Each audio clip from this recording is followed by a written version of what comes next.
Good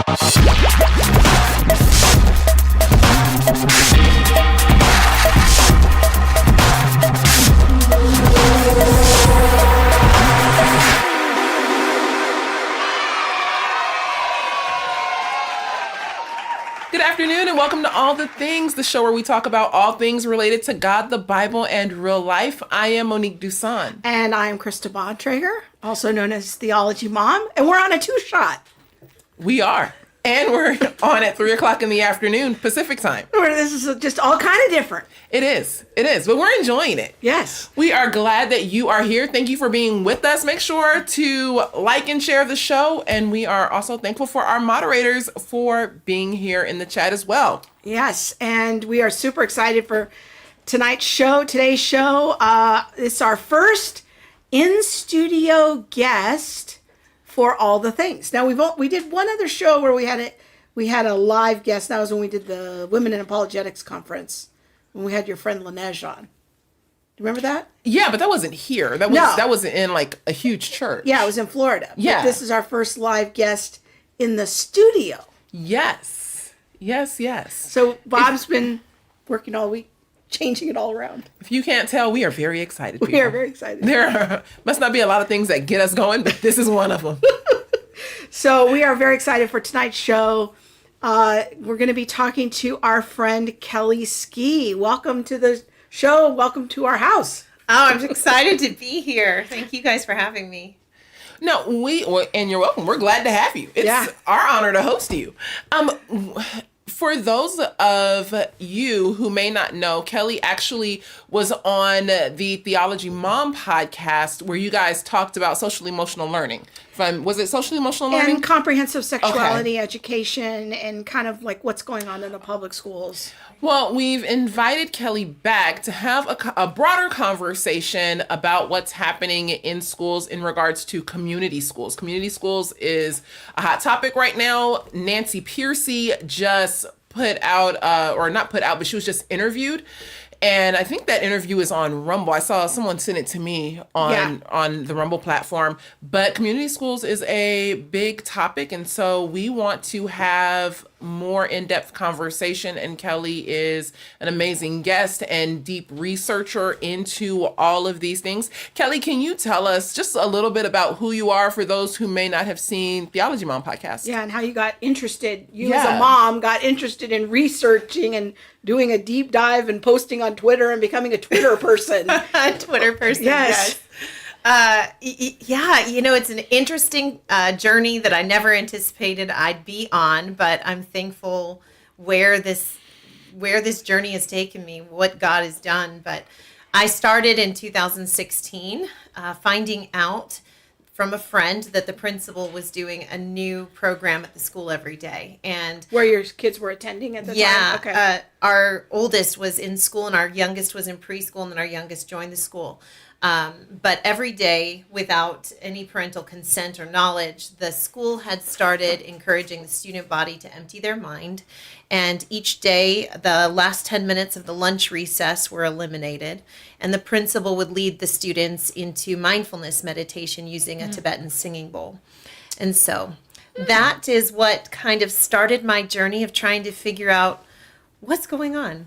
What's happening every single day in my kid's school. And then, yeah. Here you are sending your kid to school to have his mind filled with all of the, education, the reading, the knowledge, math. What is it? Math, reading, and arithmetic. They used to say reading, writing, and arithmetic. Oh, okay. So yeah. That's before my time. And now your kid is being encouraged to empty his mind, and they're doing like the Tibetan mindful, like that. Yeah. So essentially, the whole student body would sit each day and they would be led into mindfulness meditation. And initially the school was going to bring in Mind Up curricula, which is really from the actress Goldie Hawn. And I began looking into that some, but in that curricula, each teacher is trained. They get their own small Tibetan singing bowl, and the students meditate in the lotus position in class about 3 times a day. So it's sort of on-ramp Buddhism. Yeah. See, this This is where parents really need to be involved in understanding what is happening in their kids' school and asking important questions as to what happens during recess and lunch. Can I come in? Can I have lunch with my kid? Like, how do parents actually understand what's happening? If they're not asking these questions, it's important to ask the questions. But another thing that comes to my mind from a couple of shows ago, we had Katie Faust on, and she mentioned the theology of getting fired. Teachers, because there are Christian teachers who will kind of secretly go along with, like, it's not really hurting anybody or things like that. We need to understand that you got to have a theology of getting fired. If Where's that line? Your principal is encouraging you to lead your kindergartners, 12th graders, I don't care, through this mindful Tibetan yoga, mindfulness, mumbo jumbo, that's not okay. And as believers, it's not okay. Anyway, that's just a rant. Sorry. What's interesting to me about your journey, Kelly, is what started with that issue then started leading into other issues that you started researching. And you're so far down the rabbit hole now that you've kind of turned this into a little cottage industry for yourself. Yeah, in December of 2018, I learned sex ed had changed in California. And so I began researching that, connecting with other people in the state. And that really took off into trying to understand this wasn't just California, this was the whole world. Yeah. Yeah. And that this particular sex ed was incredibly graphic and explicit and designed to be this way. And rooted in some different theories, critical theories. Yeah. And then after that, it was, more topics, understanding what's the teachers union up to? What are they promoting? Understanding ethnic studies and equitable math. And then that led me ultimately the last just over 2.5 years onto this topic of community schools. So when you're thinking about what you're talking about there of the comprehensive sexuality education, I want to make sure people can go back, listen to our deep dive into that, so our moderators can put in the chat a link to, I think I entitled it the Education Mega Episode, because I think it was almost 90 minutes that you and I talked, because there was just so much. But in like the last 7 minutes of that, we just barely mentioned the whole school, whole child model and community schools. I said, I got to have you back so we can explain that and unwrap that riddle. So that's what's landed us here today, to really get into kind of the next evolution in public schools. Yes, absolutely. And it's been interesting because through this journey, I had developed this diagram, it's a triangle, just to try and help parents understand there's 3 major components happening in education. And those components are all integrated into one another.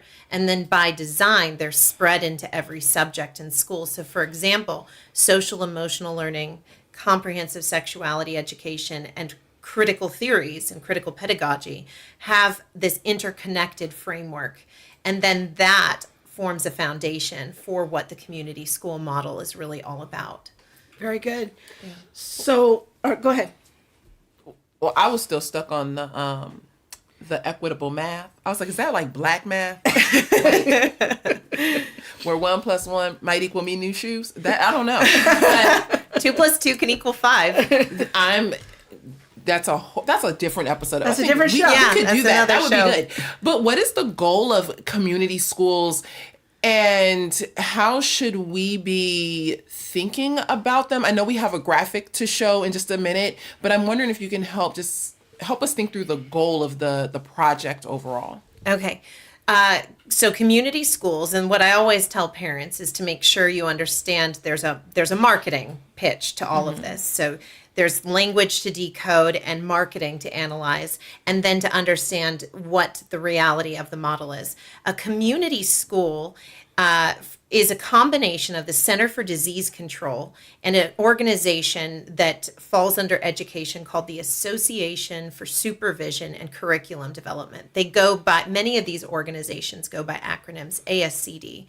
And this combines health and education for equity, health equity and education equity. And the goal is all government social services now are designed to transform the public school into being the nucleus or the hub of every community where all these government social services exist. And then you've got this framework called, they call it WISC, very much like a kitchen whisk. And it's WSCC, whole school, whole community, whole child. And so there's goals already in California. Horace Mann in San Francisco is already piloting housing. In my community, up in the central coast of California, the schools already have a lot of washers and dryers. We're already seeing statewide and in many other states full service health clinics, which is the predominant focus and feature of these schools. Health clinics so that children can get health care without their parents present. And some of these ideas present even go so far as to say, so that children can make healthcare decisions about their own bodies, which we're going to get into. Right. Yeah, and why would a child need a washer and dryer at the school?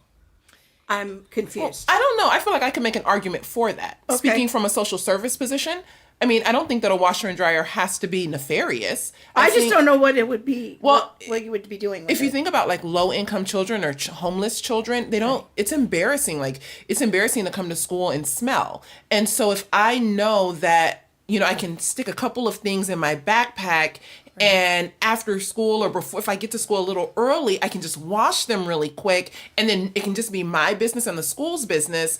Then the fact that I'm sleeping in my car with my mom doesn't have to be so debilitating and embarrassing because that I can makes at least sense. be clean. Okay. Like I've known of homeless students who will get to school early so that they can shower in the locker rooms. You know what I mean? So I don't think that the washer and dryer must be nefarious. I think it can be. I think it can be an issue. But, you know, in this case, I would say it probably is an issue. I don't know that it needs to be. Okay. Yeah. So we got a graphic here from the state of New York just to kind of illustrate some of the things that Kelly's highlighting. So this is from the New York City Public School website. This is a live website. It's not a screen cap. So what their definition is of a community school here in the very first sentence is a community school is a partnership between school staff, families, youth, and the community to raise student achievement by ensuring that children are physically, emotionally, and socially prepared to learn.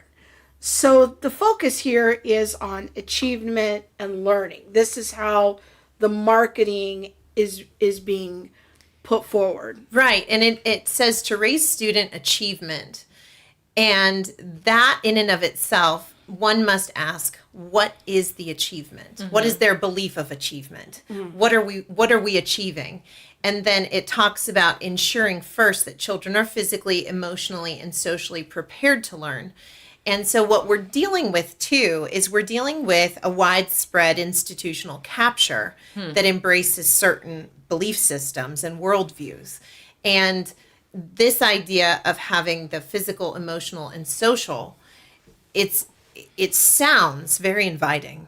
It sounds really wonderful to provide all of these things for students, but it's often in that provision, in that help, that there's very serious concerns that we'll discuss. Well, let's look at this graphic here and have Bob have you scroll down a little bit because this kind of is a visual depiction of what you're saying. So you have the school, but it's serving as a hub for other services. So we might have after school programs, which most of us are familiar with, but then there's other things on here that I'm like, I'm not sure what this is. So we've got health services, we've got vision services, data tracking, mental health, community engagement, family engagement. All of these things now are, the school is acting as a hub for all of these things. And I'm sure there's an interpretation behind each of those things. Yes, and it's interesting because some people do talk about, for example, family engagement being a way to engage Like what is in that? the child's family. But I've also heard people talk about how family could also be the school family and the chosen family through an allyship idea. And this really embraces the ideology of the gender ideology that's really rampant today. When it's talking about health services, we often will hear the marketed model of dental and vision. Sometimes we'll hear about physical exams, well child visits, kinds of thing. But a predominant feature of community schools is actually the advancement of what is an acronym is SRHR, which is a global focus, sexual and reproductive health and rights. And when they say reproductive, that is code language at the global level for abortion. And then sexual and reproductive health and rights is going to include their language, not mine, this model of not just infuse gender ideology ideas through comprehensive sexuality education and material, but we're also talking about school health clinics that are wanting to provide shapewear, chest binders, and once the legislation permits, puberty blockers and hormones. I probably and don't want to telehealth. know what a shapewear is. Well, I was thinking if they're going to provide shapewear, maybe I need to go to school. Maybe I need to re-enroll. Because, yeah, but never mind. I think she said chest binders. Yeah. Now, you've mentioned a couple of times about this coded language or, this is code for that. What are some of the key words or coded language that would help just a regular person understand when a community school or the idea of community schools is at play in public? Absolutely. So the community schools is on the CDC's website under CDC and WISC. It's also referred to as healthy schools. Okay. And why is the CDC in the school business? I'm confused. So this is all this is a combined effort. 100%. We used to see healthcare and education as completely separate entities, but this is a full combination. Actually, today I've recently been hearing that health officials are starting to join the teachers union through this combination of health and education for equity. And in this plan, what happened is that back in about 1987, there was this coordinated school health model that incorporated all these different elements. WISC is the update and advancement of that model where you have all these additional components, which now is 10, one of which is mental health. And so that is also another word, mental health, that I hear of and I immediately know that relates to WISC. The data tracking that you mentioned on that website. Oh, the data tracking, many people may not realize. So there is a school district in my county that is already piloting software, and many other districts are starting to do this. And what they're doing is they're having staff take an analysis of a child's bio, psycho, social, emotional, their observations of every single school day. And then that can be accessed by different government entities, not just school officials, but we're talking about state politicians or state leaders in government, but also federal. And understanding that every school district has these issued laptops for the most part for students.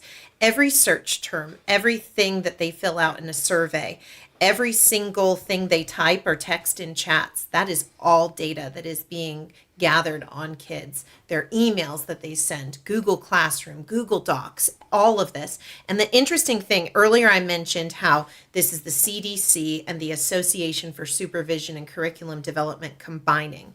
ASCD is actually a global organization. And they recently, it was in 2022, combined with another organization, ASCD did. It's called the International Society for Technology and Education, which is global. And so there's this coordinated effort between health, between government, between these public-private partnerships, and then these two entities, education, and then you have the technology piece, all joining together. So when I have so many questions. So do I. When a child is given like a laptop through their public school, right, all of that data is being tracked and that information is being gathered in like a file put together on this one child. They can, there's so many ways that this material is being tracked. And then there's other programs that schools use. One is Power School or Schoology. And that not only keeps information between teachers of their lesson plans, but also the child's personal information, their own, school file and incidences that may have happened at school. It keeps information on the child's family. And the school issued laptop actually came up not that long ago. In my county, there was a big lawsuit, Spreckles. And what was admitted in this leaked audio of a journalist piece was that these teachers were witnessing what the students were talking about in their private chats. And then the teachers from those private chats decided to start selectively inviting kids to the Gay Straight Alliance Club that they had created. And so these chats, it's important for kids, I would say for parents, to understand that it's important to teach our kids that everything they do on these computers is not private. Everything they search, everything. So the data collection then can be used as a targeting mechanism in some cases, not all, but in some cases where kids could get targeted. Maybe they're expressing in their chats struggles with gender identity or feelings about someone that is confusing for them. Teachers, administrators can then target them, invite them to a club where those things can be discussed openly and kind of, I don't know, for a lack of a better term, like kind of grooming them toward a different path. Like whatever happened to, like, we don't talk about sex with anyone that's like not your parent. Like, I don't know, but it's weird to me, but that seems to be the trajectory that we're on. Well, I thought about, the word grooming came to my mind because I was a tomboy growing up, and I think, and had all of those weird kind of, I don't have a boyfriend yet, and I definitely like to fight more than I like to put on a dress. And so if I were to have been sharing my thoughts, through technology at that time with my best friend, instead of passing our little weirdly folded letters, 3 rows back, someone could have said, hey, why don't you come over? Never telling me that they saw my chat, but they could have invited me to an alliance or a gay straight club and then said, do you ever feel like, and used my own words. Right. This is what you're saying, right? Like, I am understanding. Yeah. And exploration is also something that is encouraged in these clubs. Mm-hmm. And the clubs, many people might think it's high school or including middle school, but it also incorporates at some schools elementary age children. So I want people to continue to get a fuller picture here. I'm going to have Bob play a video, and as he plays this video, I want you to hear in your mind, so we don't get a copyright strike, the theme from the TV show Friends. That's the song that's playing. That's the song that's playing. We're not going to play it, but we're going to play the video. What? We're not going to hear the audio. We're not going to hear the audio, but we are going to play the video. So you just sing along to the Friends song in your head as we watch this, and then we're going to comment on it. This is from the Denver the Denver Public School District. So there's your friendly greeters. They check you in. They check your vitals. I think this was during the pandemic. But they have a medical assistant there at the school. It looks like they can take your blood pressure maybe and your weight. Then they go in, and here's a health educator, and you can talk about these topics to the health educator. And we're going to do a Zoom close-up of that little card she's holding in just a minute. But then we have a medical provider. So, and it's all confidential, it says on the screen, immunizations and anything else you need. Then you can go to the Denver health therapist and meet with him. Mental health treatment, substance abuse treatment, all there at your local public school. Now, Bob's going to scroll down and show us the little card that was in that Twitter thread. And so you can talk to that one helpful assistant about puberty. STI protection. Is that like sexually transmitted diseases? Sexually transmitted infections, yes. Okay. So same. Used to be called STDs. Periods, sexual anatomy. I think that says anatomy. Yeah. Consent, pregnancy, gender sexuality, or gender and sexuality, relationships and dating, contraception and abstinence, And talking with a trusted adult, so mental health services most likely. Well, and this is interesting because the whole model is marketed predominantly under dental care and eye vision supports, which sounds so inviting. But when you actually get to the crux of this is the predominant focus. It's sexual and reproductive health and rights. And then I want to draw attention to that trusted adult, because what has happened in the education system, and this is one of those phrases that I would think that stands out to me because of the marketing. So you have safe schools and safe spaces, and then you have trusted adult. And I had actually been given one of these cards about being a safe person that is provided by the National Education Association. And this card is encouraged to be worn by school staff, but this idea of trusted adult, it is a way to market that those who will affirm the ideology are to be trusted, and that it automatically creates this divide of anybody who doesn't is not trustworthy. That's not a trusted adult. Or same with safe space and safe person. It immediately incorporates this divide of there's this idea that some people and places are safe because they affirm everything, but then might be your parents, and so that's the marketed model that is really a red flag for me. The idea of safe and trusted are safe and trusted by their definition, not by, the parents' definition, or I would even say maybe a definition we'd probably find in the dictionary. They've kind of taken the word safe and reformulated to be what they want you to think. Right. I do want to let people know that we are live tonight. And so if you're watching this at roughly around 3:30 p.m. Pacific, 6:30 p.m. Eastern, you can put your questions in the chat and interact with us. So let us know what's happening. And yeah, I haven't seen any questions yet, but I just want to let people know that that's there. We are live right now. All right, go ahead. No, I was just going to say, you know what? Now would be a good time to watch our ad from Maven, our, not CFBU, All the Things sponsor. The next generation is growing up in a culture where authority is undermined at every turn. And we can find examples from every aspect of culture, whether it's government or law or politics or entertainment or law enforcement, the medical community. There's so many different areas where our young people are losing confidence in the authorities that are all around them. Be quiet. And the problem with that is that often translates into their view of God's authority, and in particular, their view of God's word as an authority. And so what we need to do for the sake of the next generation is we have got to rebuild the authority of God's word so that young people then look to God's word as a place of illumination, as a place where they can find out the truth about God and his world, and that will then light up the world around them and make sense of the world around them.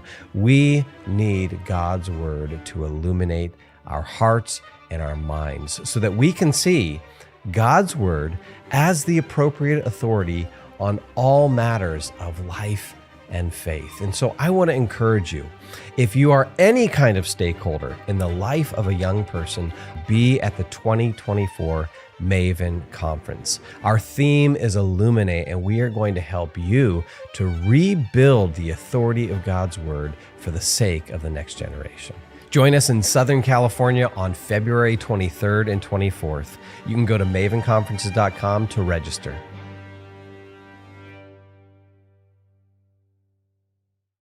I want to encourage you to go check out the Maven Conference. There's going to be one next month at the end of February in Orange County, California.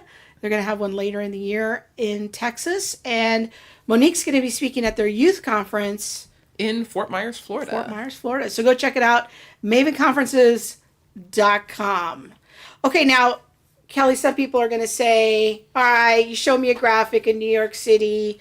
We all know that they're just way off the map. It's a blue state. totally run by Democrats. It's not happening in red states. What say you? It's absolutely very much happening in red states. I'm watching the expansion of community schools in Louisiana, Idaho.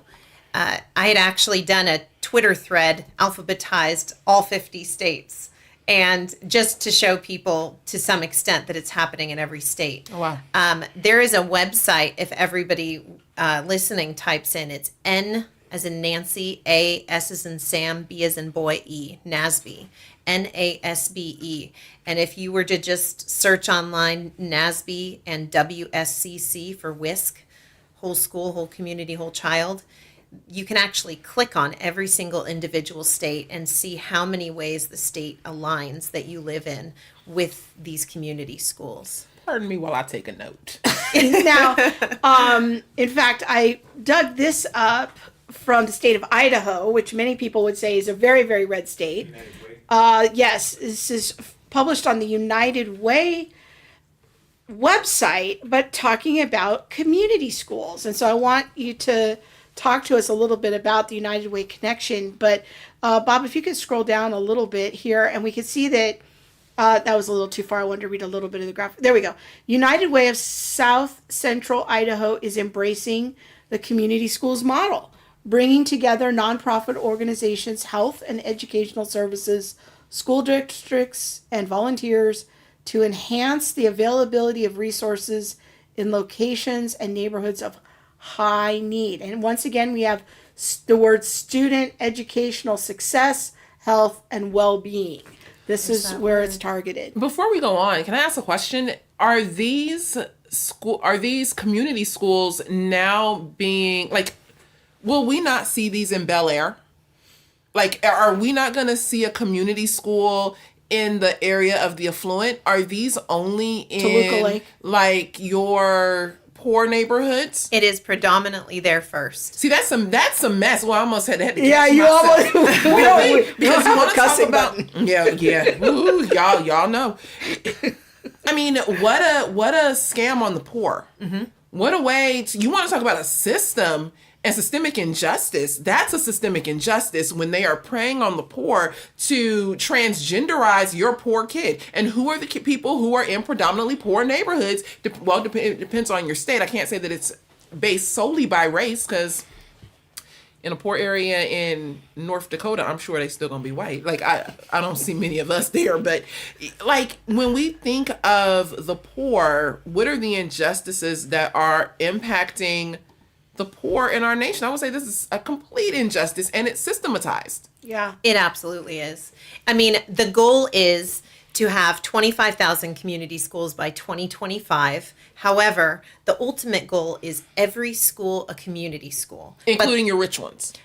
Eventually. But the predominant focus to get these going is in poor communities. And so it is not only government dependent, total system, but I mean, community schools, actually, you can trace these way back in history.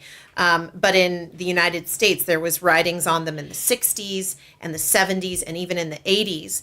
And one of the documents I read in the 80s was talking about how they first provided comprehensive health services and then added reproductive health care to avoid local controversy.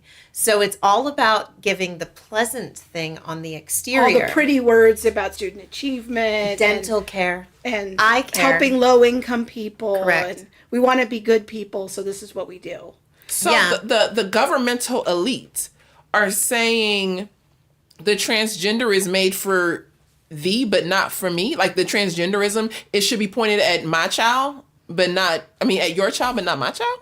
Yeah, that's So why is this on the United Way Okay, website? so many people may not realize that there is a strong affiliation link with United Way and Planned Parenthood, not just in the United States, but in other states. It was interesting because when comprehensive sexuality education really took off, when I was paying attention to it from December 2018 to the beyond, I started first looking in California, and then when I realized it was global, I started looking into other countries. But I started paying attention to Toronto Planned Parenthood, and they produce some of the most graphic, explicit, horrific content for children that was working in coordination with United Way.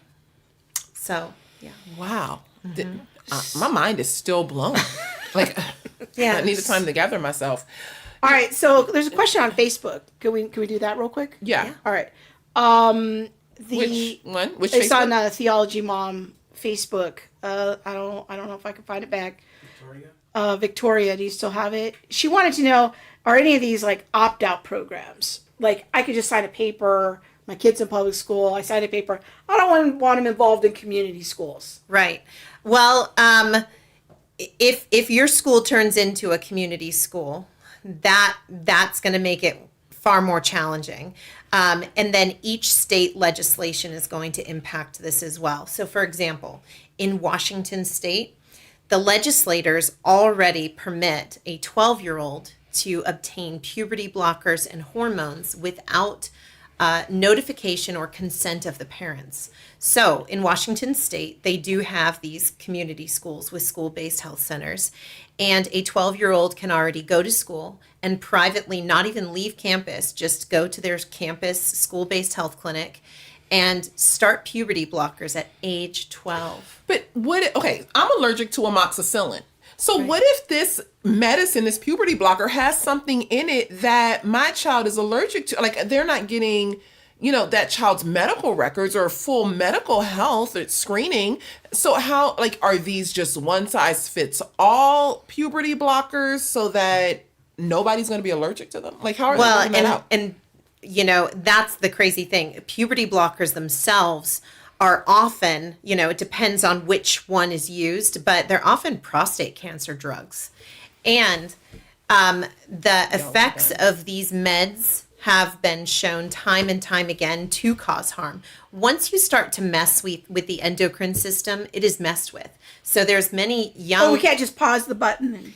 Yeah, they like to market and say you just put a pause on puberty. Yeah. But this is why Tavistock has actually closed, because they were finding that young girls, their spines weren't fully fusing together. We're talking about kids whose organs weren't fully developing, other horrific things. And that is just on the medical pharmaceutical side. We're not even talking about the surgical side, which is all very experimental. There's a global organization called WPATH, which has been widely exposed on Twitter. But they're talking about surgeries and planning surgeries on kids young. We're talking 11, really young. And it is not uncommon, there's detransitioners coming out, but one of the challenges they face is they have so many health issues. Permanent damage. Right. Yeah. We have another... I could camp out there and we have to I keep know. going, This is a lot. Yeah, I know. So we have another headline from Twitter. Can you help us interpret this headline in light of the community school model? What do you think is actually happening? Yeah, let's put it up here on the screen. So I think maybe you retweeted this earlier this week. Billionaires Melinda French Gates and Mackenzie Scott invest $23 million to promote school-based health centers. That's the headline. And it says billionaires investment in school-based health alliance, the leading national nonprofit that promotes the expansion of school-based health centers, substantially increases the alliance's revenue, which was less than $4 million in 2022. So what's happening here? Like, what would motivate billionaires like Melinda Gates to promote school-based health centers? So, and this particular organization is one I have been looking at. I will have a story out on that organization soon that helps people understand what's currently going on with community schools with some of the historical background. But it's important to note that the Bill and Melinda Gates Foundation has been funding sexual and reproductive health care globally. There's an Yes. organization people can look into called DKT International that's on the global level. There's many different funders. But that particular organization that helps advance school-based health clinics is predominantly focused on comprehensive sexuality education and what they would deem, which I don't think we should use this phrase, but this is their phrase, gender affirming care, which is really sex denying care and not even care. And then these groups are wanting to advance abortion and what they would call reproductive justice, in their words. So it's important to understand the context. Again, we're marketed that school-based health centers are for all these comprehensive healthcare services.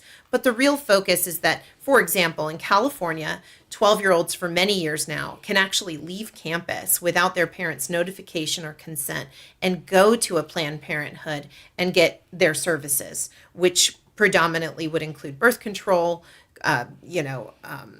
condoms, even abortion. So a 12-year-old getting an abortion without mom and dad during the school day. Wow. But the goal of these community schools is to put the health clinic on the campus so the child doesn't have to leave school. Yeah. Yeah. And then it also will include telehealth.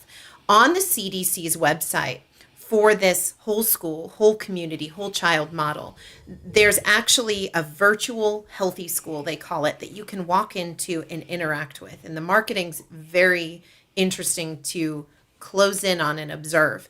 But the health clinic, it actually shows the child's medical records, and you can click on it and it comes to the forefront of the screen and it shows the child's health records being kept at the school site. Again, without the parents there. Now, they're already planning, it depends on each state as far as parents signing a form so that the child can go to the health clinic, but it's marketed to parents as a convenient thing. Like, hey, your child might have an ear infection, so sign this waiver so they can always come to the school healthcare, let's say in the event that you have to work. So it's all about that. This whole model is all in the ideology of it takes a village. And the interesting thing too, just to note who backs these models, the Communist Party of the USA, CPUSA, their website, you can go to their website, type in community schools, they advocate for community schools.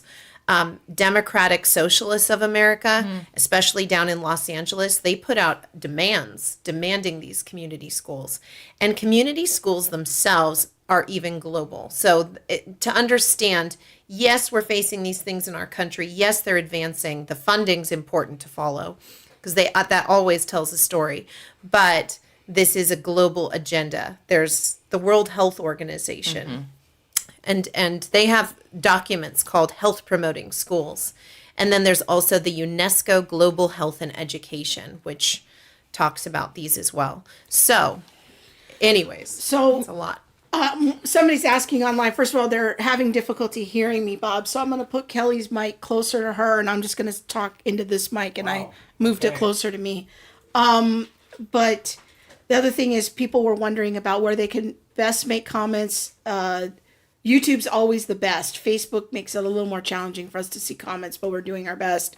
Now, Leslie says in Texas, her understanding is that they're pushing community schools into rural areas, underserved populations first. Correct. So that would be kind of like what you were speaking to earlier of, in urban areas, but in some other areas, the poor might be living out in the rural areas. It would be an underserved. Who are your underserved communities? Yeah. Yes. Yeah, and the underserved community can come in any skin color, but then there are specific definitions to what service is someone underserved in. Right. And I would say in that, for the funding, the grants, the funding that's coming from the state and the federal level, they are targeting those communities first. And so, for example, the Biden administration is expanding funds for community schools. But here's the thing. Most of our members of Congress are not fully informed or aware of community schools because they're not calling the funding that. They're calling the funding mental health because they're funding a component of the community school. Yeah. And then in each state, there's actually different funds like Title I, Title II, COVID-19 funds went to community schools, ESSA, and then also ESSER funds. Yeah. I wanted to go back to the issue with Melinda Gates and the Bill and Melinda Gates Foundation. In 2019, we actually had on Uju Ekeosha. I believe she's Ugandan, and she talked about abortion coming into Africa and coming in through the Gates Foundation. Yeah, she was on our show talking about that. It was actually in January of 2020. And so I just want to highlight that for everyone so you can go back and see that. I'm going to put the link in the YouTube comments. And if Laura, maybe if you can grab that and share it in the other platforms, that would be awesome. Since we're on the topic of mental health, let's watch another little video. Sounds good. This is from our vice president explaining about a new program. For all of those reasons, I am proud to be here at this very school to make an announcement, which is that we are announcing $285 million as part of our administration's initiative to hire and train mental health counselors in schools. In North Carolina, $12 million of those dollars will be received, Mayor, which will include the ability and resources to hire 332 new counselors, and nationally will help to hire over 14,000 mental health counselors for our schools who can do the kind of work which is to lead in group counseling sessions, one-on-one therapy, and student mediation, social and emotional lessons every day, and just provide a place where those who are trained to do this work can allow the students and the children to check in and to heal. So with all of that again, and our announcement previously of over $6 million for students at schools in communities with high rates of gun violence, we are putting the resources where they are needed. More resources are needed, no doubt. But let's pay attention to this issue because we can actually do something about it. And we have the opportunity then to address what we know will otherwise be generational and intergenerational trauma. So there we have a lot of government money coming in to hire counselors, supposedly under the banner of helping to relieve intergenerational trauma. Which is interesting. Sorry, but the idea of trauma, and I'm hoping to do more conversation on this soon, the idea of trauma has been so redefined by this entire mental health situation. The idea that we need to prevent trauma or assist with trauma, but trauma isn't the trauma that we would think about from 15 years ago. Yeah. It's something completely different. But this sounds nice. It sounds nice, like, hey, let's hire an army of psychologists, social workers, people to help our children have better mental health and engage in, I heard her say, social emotional learning. But that is kind of the camel's nose coming under the tent in a way, because then you're down the path, and then we're having Christian parents having CPS being called on them because they're not gender affirming. Yeah. You know, there's a document from 2014 from a government organization, which I want to make sure I don't get it wrong. It is SAMHSA, which is the Substance Abuse and Mental Health Services Administration. And SAMHSA has actually, back in 2014, long ago, they were already inserting gender ideology into the discussion, into everything that they were doing.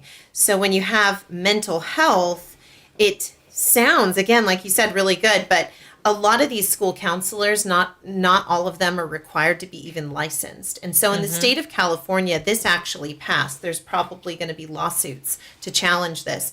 But right now, a child can go and consent to meet with a mental health professional at school. The counselor does not have to be licensed. And then if that child expresses or has private conversations with this counselor, with the trusted adult, the safe person, they can decide whether or not the parents are safe. And they can actually agree to send the child to off-campus housing, like a glitter housing community, so that that child can start being affirmed in the identity that's been cultivated, perhaps even on campus, like we talked about earlier, could be through a club.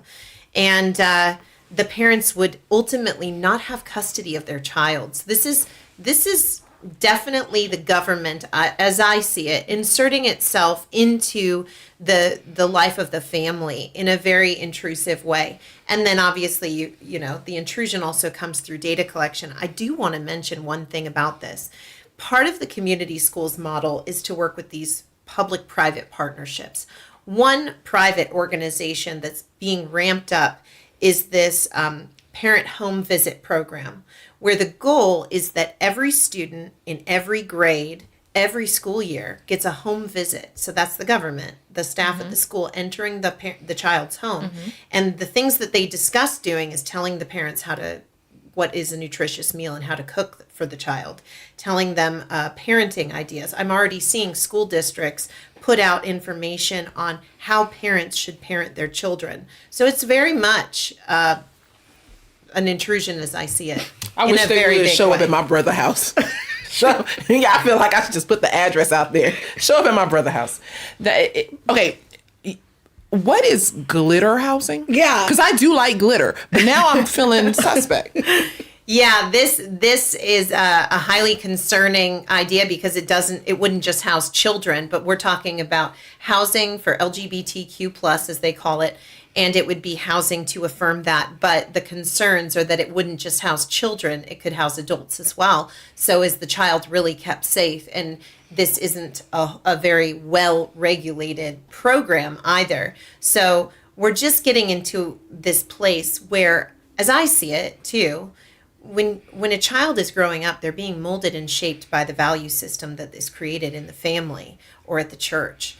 But if the school becomes a place of, you know, infusing a new value system, which is what I see social emotional learning being a big part of, it's the child being taught to neglect the value system of the church or the home, embrace the value system, to conform to the government's ways, and then to move in that direction. And so what we have is when that starts to take precedence over the family and usurp the role of the parents, then the child's being moved into a direction. I think oftentimes what you feed grows in that input on a regular basis. And so what is so important for parents, I think, too, in this, because people might be watching and thinking, this is just madness, which I see it as that.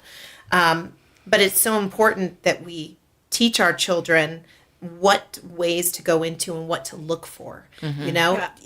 Well, speaking of that, I want to highlight these health surveys again. Oh, yeah. Because as our vice president is talking about bringing mental health people, I'm not going to call them professionals if some of them aren't even licensed, I'll call them people.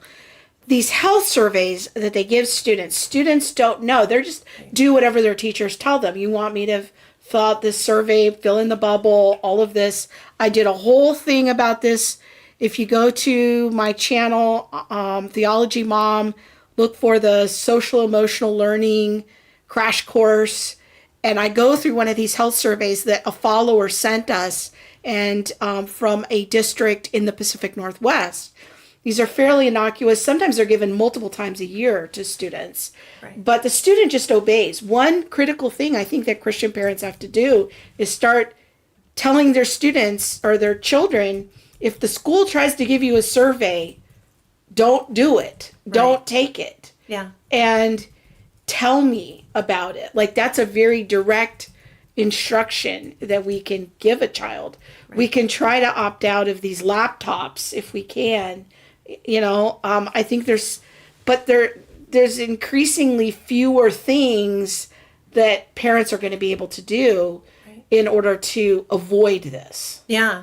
I was actually this morning at a training, and one of the things they emphasized is that one parent had actually taught their children that if certain things were being discussed by a school staff member or a teacher, to get up and walk out of the classroom. And I think that's actually great advice. Go stand outside or go walk to the principal's office, say this doesn't align with my values, and exit. And I think, just as you said, we're the opt-out piece. One of the things that I encourage parents to advocate for with their legislators, with their school boards, is opt-in, because opt-in is much like a field trip. You have to learn all about it, what's going on. Mm-hmm. We're going here, we're going to the apple farm, and you need to have your child bring a jacket and wear shoes for the dirt, and whatever is going to be, wear appropriate attire. And then the parent knows all about it, and then they have the decision to sign to opt their child in. Mm-hmm. But most programs that we hear about, which is, I find ironic, comprehensive sexuality education teaches consent to children, which we know they cannot consent to sexual activity. However, it is an opt-out program, which means there's no informed consent of the parent. So opt-in would actually require informed consent. So they're the very people that, Wow. So I think what's maybe another way of opting out of this is the schools that say, like, hey, sign up for this vision care or an eye check or something. Like, even if it's for the parents' convenience, don't get suckered into it. Yeah. Because you might be signing away some of the rights that you would have to other medical information later, and it kind of onboards the child. Right. And the schools are actually, they talk about how in some of the trainings I've watched, how they plan to have these school-based health clinics, but they need a steady stream of clients. So they're actually encouraging their staff to market the clinic to the students to visit there. So they're going to be doing, hey class, we're going to go do a tour of the new health clinic. And they do this in health class and other ways. Then they're training staff to refer children to that health clinic. It is imperative that parents are attentive to every piece of paper that comes home, and especially the handbook. But being able to discern and really inspect, like you're really closely inspecting what you're signing on to when you get that handbook home at the beginning of the school year. You talked about opt-in versus opt-out, which opting in would, be parental consent and things like that. What is the role of parents' rights in this whole conversation? You had something posted on Twitter that we want to show. I'm just wondering if you can talk to us a little bit about the role of parental rights. Yeah, we're going to play a short video here and then have you comment on it. Again, Denver School District. Denver wilding out these days. Yeah, sound is on. Hello there. I'm here to talk about confidentiality with you. Did you know your sexual health visits at Denver Health are confidential, even if you're under 18? It is Colorado state law that young people of any age can access sexual health services like birth control and STI testing without parents, guardians, or anyone else knowing. If you go to a Denver Health school-based health center for sexual health services, we won't tell your parents, teachers, friends, or anyone else. This is your business, and you may decide to tell them, but we won't. There is one important exception to this. If during your visit you tell the clinic staff that you are being hurt or have been hurt by someone, you are hurting yourself or thinking about hurting yourself, or if you are thinking about hurting someone else, that cannot be kept private or confidential.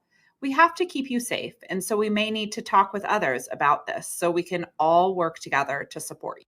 The clinic staff you meet with should explain all of this to you at the start of your visit.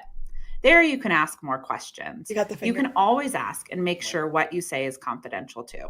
This is your right by law so that you can access the health care you need and make your This is confusing because on one hand, it's like, we're not going to tell anybody. We're going to keep you safe. Then on the other hand, it's like, well, in case somebody's hurting you, we might have to tell people. What if I am 14 and I like the 47-year-old man I'm sleeping with? Do you now keep that a secret because I'm not being hurt and it's my truth? I'm not saying that anyone's hurting me. I just want to get contraception so that I don't get pregnant, or, I want to get tested, or I got pregnant.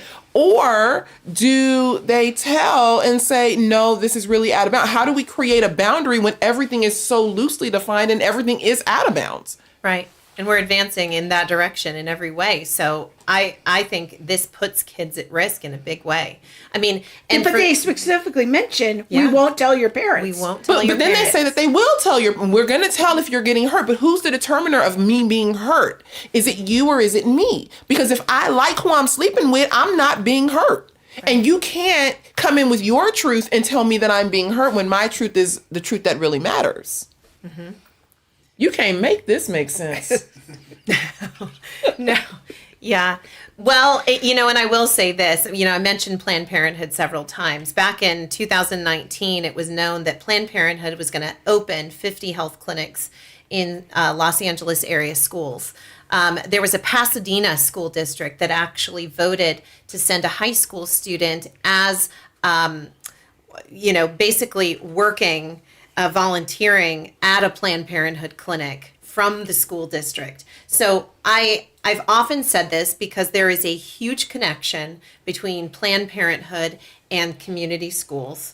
So I refer to them honestly as a school to Planned Parenthood pipeline, or sometimes a school to sterilization pipeline, because these clinics, the way they're operating, is very much in the same way that we would observe from a Planned Parenthood clinic. Another pipeline I've heard is the school to gender clinics pipeline, that schools can recommend a child to a gender clinic behind their parents' back. And it's going to be a little controversial. It's going to kind of blow some people's minds, but sometimes these gender clinics are located in children's hospitals.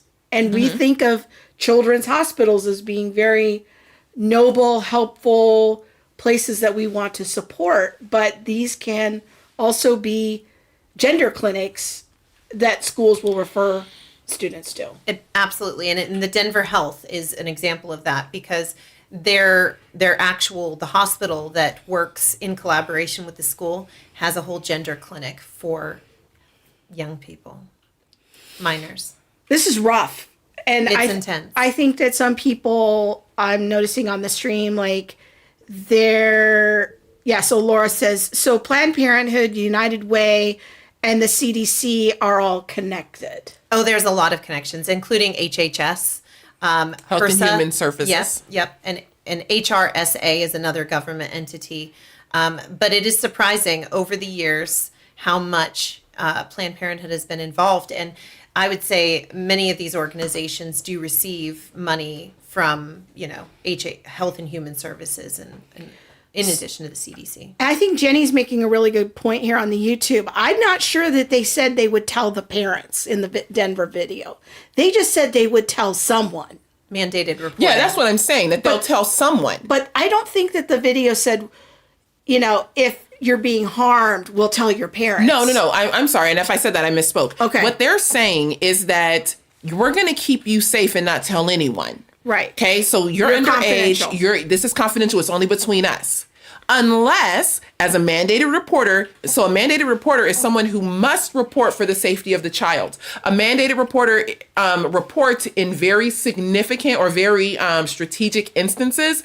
It's when I say that I'm going to hurt myself, right? When I say I am going to hurt someone else, or when I say I am being hurt. Those are the three instances in which a mandated reporter must act. So let's say I'm over here and I'm doing my thing and I'm going to get my contraception. Are you 13? I'm 12, I'm 13, I'm doing my thing. Now I say that the person that they ask me, tell me a little bit more about your partner and things like that. Well, it's a 47-year-old man. It's my best friend's daddy, whatever. Is that a problem? Because on one hand, I say I like it. I am not being hurt. And as a mandated reporter, I would never go to that child's parent. There are protocol that must be established in which, as a mandated reporter, you report. So because the goal is to do no harm and to keep the child safe at all times, I would follow that normal protocol. Now, that would mean within 24 hours, usually someone would follow up with that child's parent and the safety of that child. But who determines when that child is actually being harmed? If I come in and I say, I like this, I'm just here for my meds so that I don't get pregnant or some condoms. Are you going to let me go on my way? If it's all about consent. If it's all about consent and confidentiality, Or are you going to say, wait, you're sleeping with a 47-year-old and you're 12, someone is harming you? Who becomes the determiner or the moderator of this harm? Because on one hand, they're speaking out of both sides of their mouth. They're saying, we're not going to tell nobody, it's your confidentiality, even if you're underage, unless we determine that you're being harmed. So when should I trust and when should I not? You have this safety badge, but at some point I have to also understand that you're not safe because you're going to go and report to a social worker or somebody else that this person's harming me. Does that make sense? Yeah, I mean, I guess it all depends on if they still think that someone under particular ages can provide consent or not. I mean, that's a legal standard, but the comprehensive sexuality education does seem to be programming children to say it's okay as long as there's consent. I don't know. Well, and one of the things that I've been talking with parents about that's really important. So part of our story, our journey, which is a very long story for another day, but our youngest, when she was in kindergarten and then in first grade, she had a classmate who was threatening to kill her. And it was very graphic and very intense. I was always notified, your child may be exposed to strep throat. Your child may have been exposed to lice. This went on for a year and a half, and I was never told. And the reason why is California has a law that protects the child at third grade or younger. So all of this occurred. Lots of things were happening at home, and I was never told until it all came out. And I started doing, when you start seeing things at home, what I did naturally is I tried asking questions, but then I also decided I'm going to volunteer even more. I'm already volunteering. I'm going to volunteer more. I didn't see anything, but all this to say, while it's important to understand school policy about how schools enact disciplinary action when there's issues among students, conflicts, it is really important to understand what is the disciplinary action of a school district if a teacher, or as they're now having social workers or the school health clinic, does something that's wrong.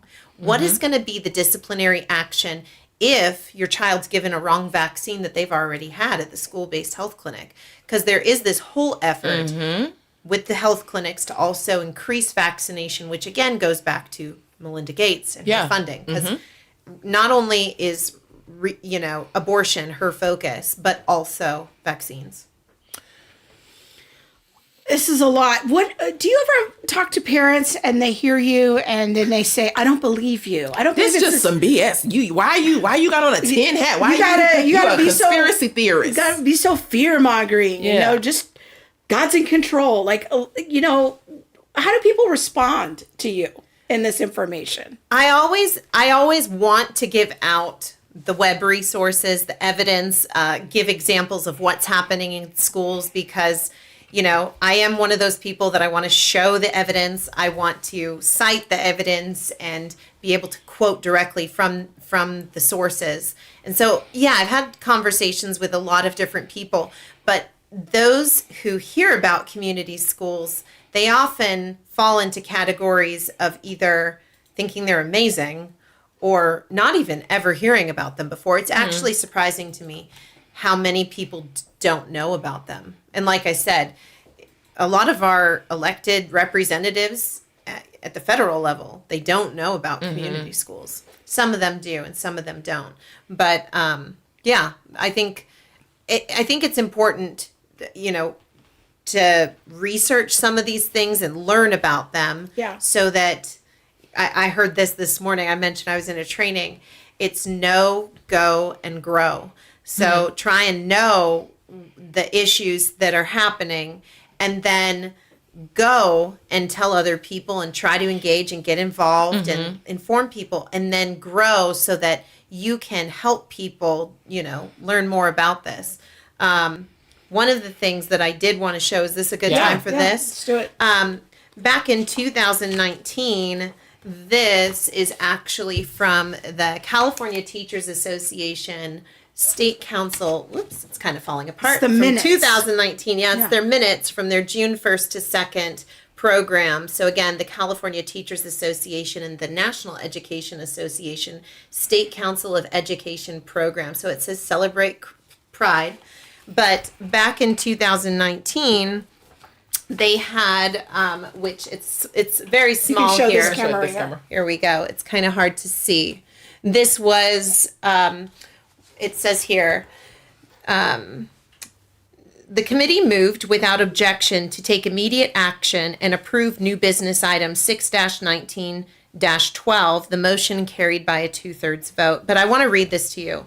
CTA, the California Teachers Association, will write policy stating its support for trans students to have the same rights and decision-making abilities that cis, that is a name that I don't like to be called, but that is what they're calling cisgender, which means somebody who is attracted to the opposite sex.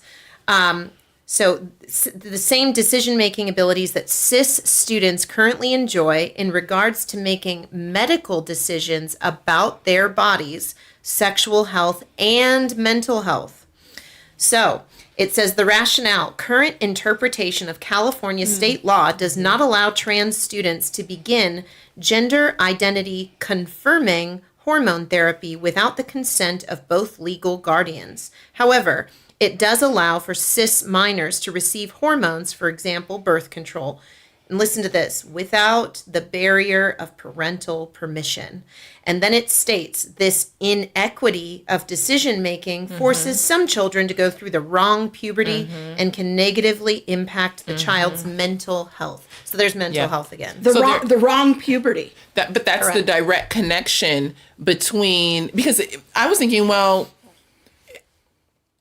as a cis person, I wouldn't need to advocate for a different gender. So I was wondering what the process was, or the line was, that allowed for that equity to come about. It's because I could, as a cis person, advocate for reproductive, like birth control. Yeah, like in or condoms or things like that. So now they, if they are identifying as LGBTQ plus, can advocate for their own method of gender care. Right.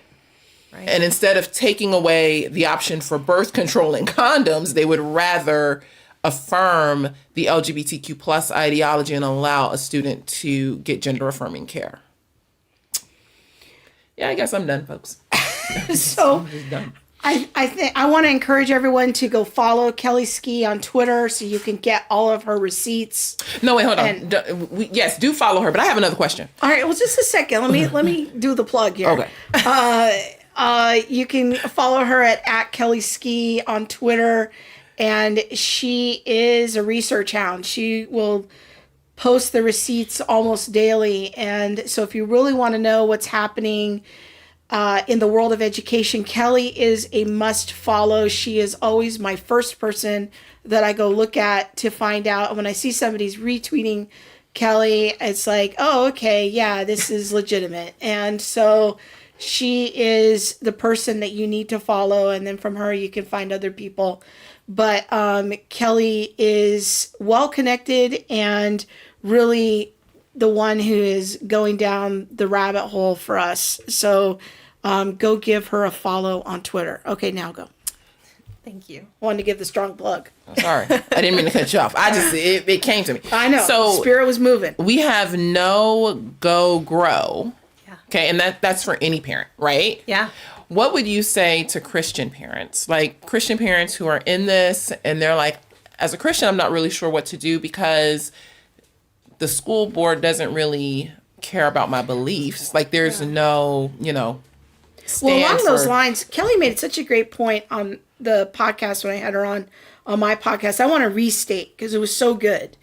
This is like a two-front war. Like, we're not suggesting abandon the public schools because this is an institution that helps bring stability and vision for our country and for the next generation. However, we can also acknowledge, like, this is not going in a good direction. This is not good, and our kids aren't safe. So it's not an inconsistent position of, I will keep my kids safe now by homeschooling, but I'm not going to just completely abandon the public school project because there are people that it serves who can't homeschool. Right. And so you're fighting, in your own personal life, You are fighting for a better well-being of public schools while at the same time your children don't participate. Yeah, we were one of those families that exited the public school. At the end of 2019, from 2016 to 2019, we tried. We thought, okay, we did opt-outs with attorneys when the school district changed the whole holiday concert program to sanitize not only "O Come All Ye Faithful" and rewrite the lyrics, but, Frosty the Snowman got the boot too. Oh, wow. But, just there was little things like this, but then there was more significant things going on. We decided to exit, but it was clear to me, there was a reason I had learned when I first started. I didn't know how to go to a school board meeting. I didn't know how to engage in these conversations with administrators. I learned tools from other parents. I learned tools from leaders in different organizations. But then I also learned tools, you hit trial and error, and then also trial and success sometimes. And so I have a burden in my heart to help others. And I think it's really important to help warn people. I feel like sometimes when I see the intensity of these things, I know, for example, when the California Healthy Youth Act was implemented, there was a group of attorneys that met because they were really trying to think of ways to, what can we do about this? But it was very much understood that a more successful case to challenge something like that would have to involve a victim.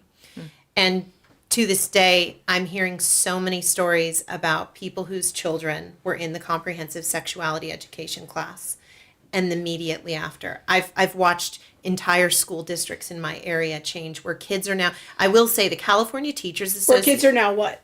They're identifying that sentence. as all kinds of things. I mean, I had a family where a military mom told me that their child in fourth grade told them that the child was pansexual. And so this is happening widespread because kids are, I believe, marketed. Yeah. In not just the sex ed, but there was a training that occurred that I'm working on, but they did these 30 years of research of sex ed. And one of the speakers said, we want to reach the early elementary grades before cis heteronormative values and assumptions become more deeply ingrained and less mutable. Because that is really... I've seen, yeah. Yeah. I've seen that as well. So that is really what they're striving for. They want to reach kids young because they actually aim to change society as a whole. This stems from a lot of the ideas from queer theory and also sexual citizenship theory and lots of other concerning ideologies. But Sexual citizenship. the teachers union has resources. One resource includes 75 different gender identities. 75. And so they're actively promoting this to children. And my burden as a homeschool mom with these resources, with this ability to research that I want to help parents. So I do research. I have a sporadic podcast. And then I'm also behind the scenes. I work with parents often. I take calls and emails from other states. I do trainings for people running for office. So behind the scenes, I want to help people because information is the first step. Yeah. Wow. Now, a question Jenny's bringing up here is because so many of the radical socialists and because you made a comment earlier when we were watching one of the videos that the word whole is somehow tied into Marxism, but you're not even really sure how. You just see it everywhere, James Lindsay had a podcast. He's got a podcast called New Discourses, and he did a bullet on holism. And he's very intellectual. And so he does explain it in a bullet podcast. But whole school, whole community, whole child, there's all of these messaging models that are about holism and even holon, HOLON. So it's very interesting. I'm still trying to kind of wrap my mind around it in every way. But yes, I would tag team for James. So, but my point is that there's a lot of radical socialist ideology that's embedded in all of this. 100%. Have you run into the idea of overtly deconstructing the nuclear family? Because that seems yeah. to be kind of behind a lot of this. But have you run into that where there's an overt agenda to kind of abolish the nuclear family? Oh yeah, there's absolutely. I think, you know, when it comes to, I mean, I remember NYU Press Blog had actually this article about COVID-19 that I'd posted a while ago, probably years ago now, but they were talking about how this is really a time to, you know, challenge the whole nuclear family idea. And then BLM at school is advancing their ideas of what the family is. And there's this, I guess, really, chosen family is a big thing at schools. And I have received actually a training from a teacher credentialing program in Utah where teachers are being credentialed and encouraged to say, these are our kids, these are my kids. But it used to always be, these are my students. All right, class, we're going to start our discussion, and this is my student, so-and-so. But now it's like, these are my kids, these are my babies. And this is the language they're adopting. So, yeah. You know what? All right. Are we going to land the plane there? This was a lot. This was a lot. This was a lot. I mean, yeah, it's golly. Well, if, you know, one of the things that I tell parents is that, you know, and I'm going to be working more to build some resources out there for parents because, you know, simple things like that opt in, opt out. It's kind of like going into a new environment and trying to understand all the inner workings. So I had a group of parents and we were going to these school board meetings. And at one point, the superintendent stated, we will no longer allow public comment on ethnic studies or critical race theory. And so all these parents left the meeting and they said, well, we gave it our best shot. And I said, in response, I said, do you believe that what the superintendent stated in the public meeting was true? And they said, well, why wouldn't it be? He's stating this and he's the superintendent. And I said, well, this is where you contact a law firm and ask them. So the group contacted a law firm.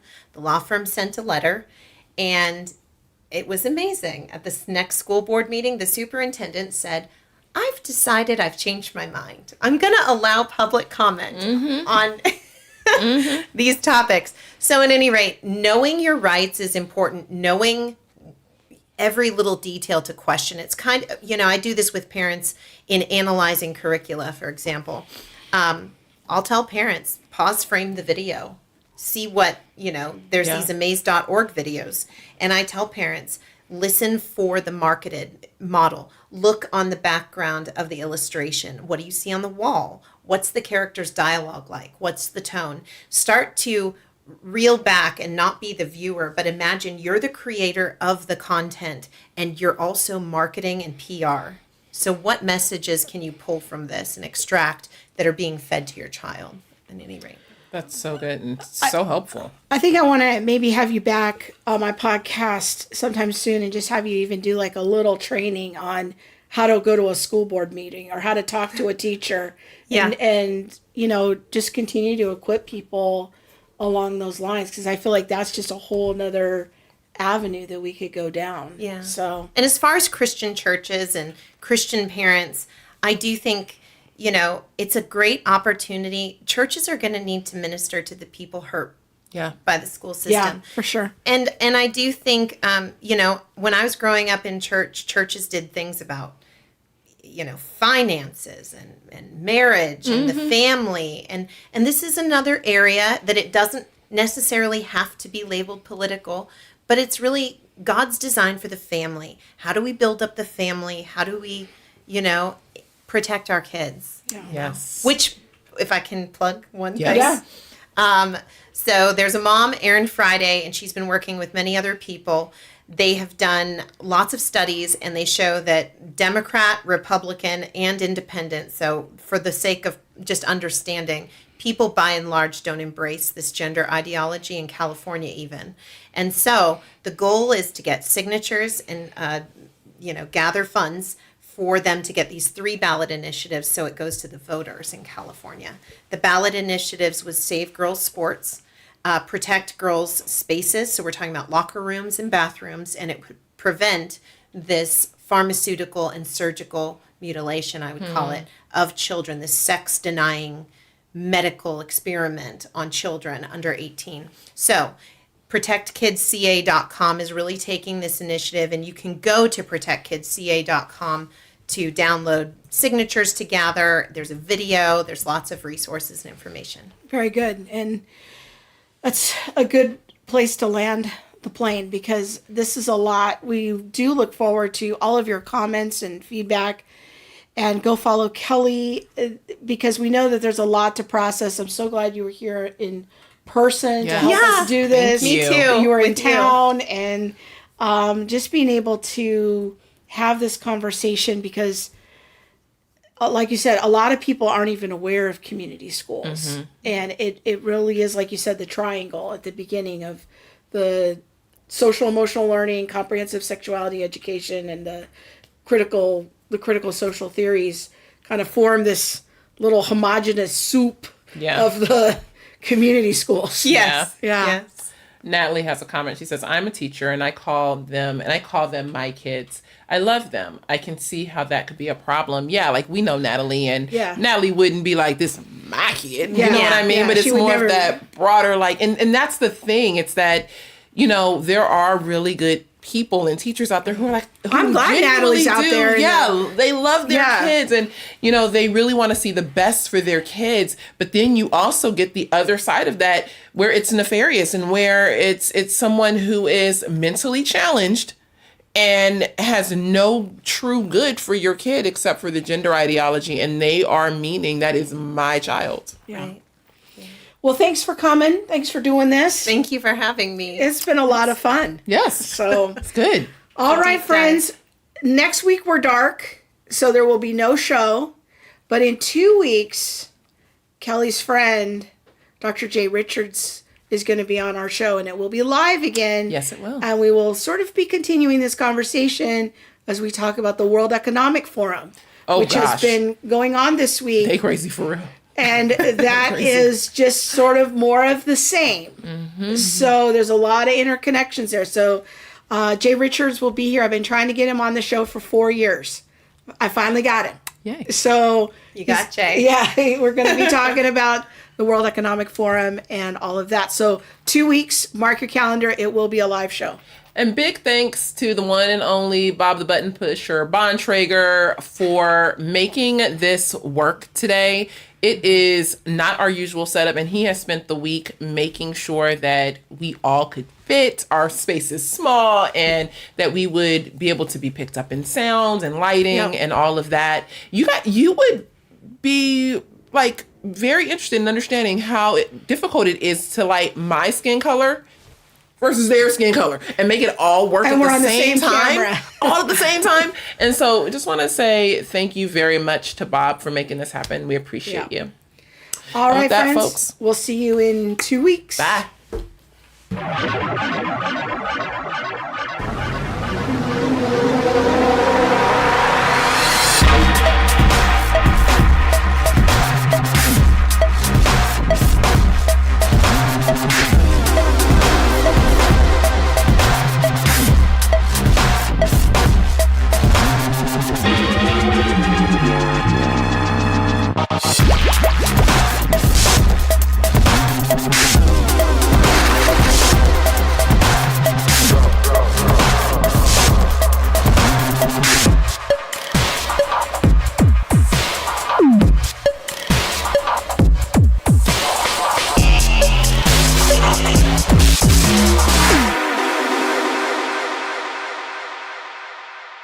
There's nothing left.